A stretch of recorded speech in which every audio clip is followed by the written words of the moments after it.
আসসালামু আলাইকুম।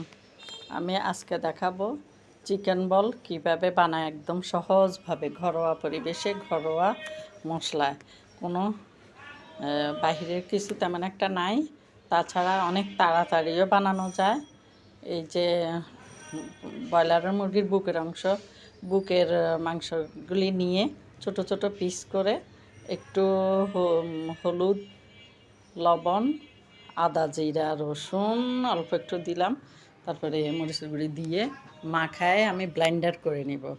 ব্লেন্ডার করে নিয়ে শুধুমাত্র বাহিরের মশলা ম্যাগি মশলা 2 প্যাকেট দিয়ে দিয়েছি একটু গ্রান হওয়ার জন্য। তারপরে পাউরুটির সাইডের অংশ ফেলে দিয়ে কুচি করে এখানে দিয়ে দিলাম। কতক্ষণ ভিজে রাখছি, পাউরুটি ভিজে গেল। তারপরে মাখায় গোল গোল করে ফুটন্ত পানিতে সিদ্ধ করব 10 মিনিট।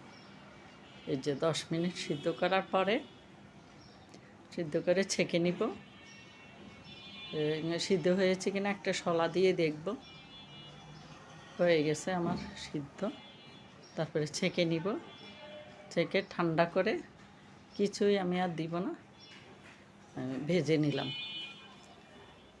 ছোটো বাচ্চারা অনেক পছন্দ করে, বিশেষ করে আমার নাতনিরা, তাই ভাজলাম।